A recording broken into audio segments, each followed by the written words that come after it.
Salut à toutes et à tous, bienvenue dans Conseil du mercredi. Nous recevons une artiste dont la voix a résonné sur les plus grandes scènes du Bénin et d'ailleurs. Elle a voyagé du Bénin à l'Olympia de Paris, des percussions aux grandes scènes, des mots aux émotions. Elle incarne à la fois la puissance de la musique live et le génie de la fusion musicale. Notre invitée de ce soir n'est autre que Nono Miwa. Auteure, compositrice et percussionniste, elle a porté héros les couleurs du Bénin et du Togo à travers ses projets et ses collaborations. Son premier album, L'amour est un œuf, sorti en 1998, lui a valu 2 trophées au Bénin Golden Award. Et depuis, son parcours n'a cessé d'inspirer. Nono Miwa a marqué la scène béninoise en contribuant à la compilation historique Bénin Fusion, un projet musical qui a réuni à la fin des années 90 plusieurs lauréats du Bénin Golden Award. Zénab, H2O, Madou, Ardiès, Orovilla, Soulé et bien d'autres figures de la musique béninoise. Impossible de ne pas évoquer son concert du 27 septembre dernier à l'espace Méthode de Calavi et celui du 4 octobre au CCRI de Ouidah. 2 moments forts où elle a une fois encore prouvé la beauté et la puissance de la musique live. Et c'est bien sûr avec cette artiste d'exception que nous allons partager ce nouvel épisode du Conseil du mercredi.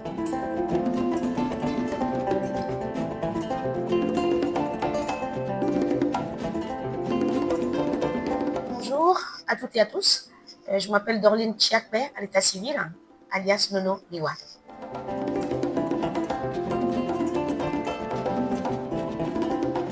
Alors, je dirais c'est tout un mélange, moi, de tradi, moderne, puisque moi, j'ai grandi dans une famille dont presque tous les membres font de la musique. De agbaja, jazz, elezo, du highlife, etc. Donc, étant née d'une maman togolaise, influencée aussi par le Ghana, donc je fais tout ce mélange dans ce que je propose au quotidien à mon public.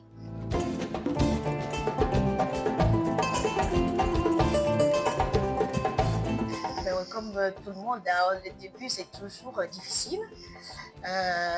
Et la première scène aussi, mais j'ai eu la chance de tourner dans des orchestres moi. Et j'avais un mentor au Togo qui s'appelait Kodjo Djanka, paix à son âme, qui nous guidait pour qu'on puisse tenir.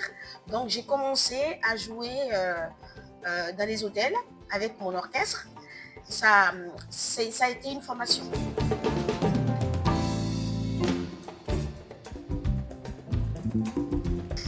Ouais, le live a tout changé. Moi, je m'exprime en fait sur la scène.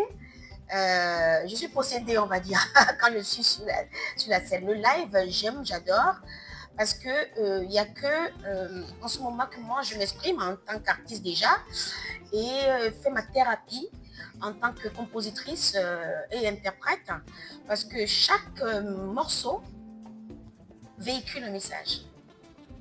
Et pour vivre ces messages, je crois qu'une fois sur scène, on n'est plus là. Je ne suis plus là. Donc, moi, je donne sur scène et j'en reçois.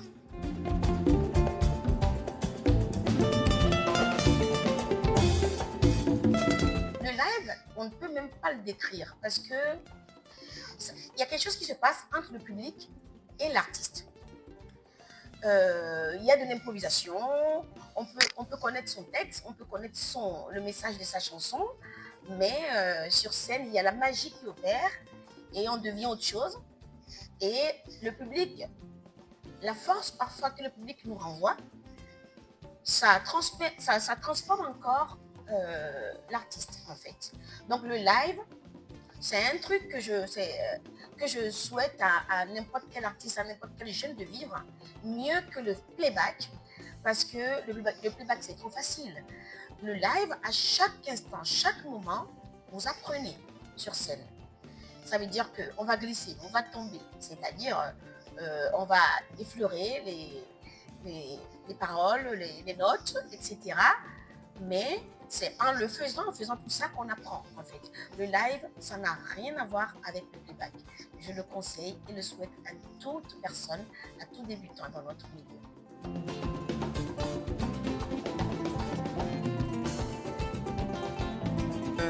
Je dirais pas une obligation, mais je le conseille vivement. Je le conseille parce que, comme je l'ai dit tantôt, sur la scène en live, c'est une autre formation en fait. Ça nous permet de savoir comment gérer les émotions, l'ensemble, l'échange avec son public. Donc oui, on peut dire pourquoi pas, oui. Oui, je le conseille.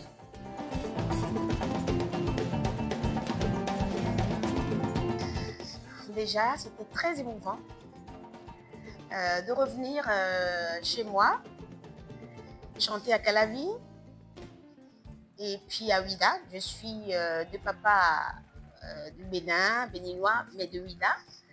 Donc, c'était à la fois symbolique et très émouvant à partager. Et ce jour-là, beaucoup de surprises, des retrouvailles avec certains membres de ma famille paternelle.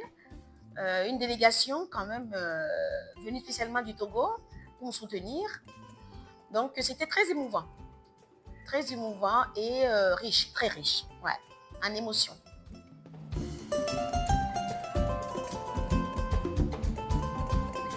Je dirais aux jeunes tout simplement, croyez en vos rêves, travaillez sans relâche, parce que être artiste, déjà ce n'est pas évident, hein, ça il faut l'avouer. Ce n'est pas évident et puis on ne vient pas à la musique comme ça. Parfois, c'est la musique qui nous choisit. Hein. On l'a en nous, comme d'autres l'ont chanté. Donc oui, croyez en ce rêve pour le réaliser. Parce qu'un rêve, juste comme ça, en l'air et à tâtonner, on ne le réalise jamais. Donc, juste vous dire, croyez à ce que vous faites. Ne laissez jamais personne vous dire le contraire de ce que vous avez envie de faire, musicalement parlant, car la musique adoucit les mœurs. Chers auditeurs, c'est déjà la fin de ce nouvel épisode du Conseil du mercredi. Merci à M. Yabité Wourou Alexis ainsi que M. Yima Dipeniel d'avoir pimenté ce rendez-vous avec vos questions. Ce fut un moment riche en émotions et en apprentissage avec notre invité. Chaque dernier mercredi du mois, ce n'est pas juste une diffusion de plus, c'est une porte qui s'ouvre. Un conseil qui devient un outil. Une voix qui rejoint la vôtre. Que ce que vous avez entendu résonne, tienne et devienne cette petite graine qui vous transforme. Conseil du mercredi, C'est pour vous.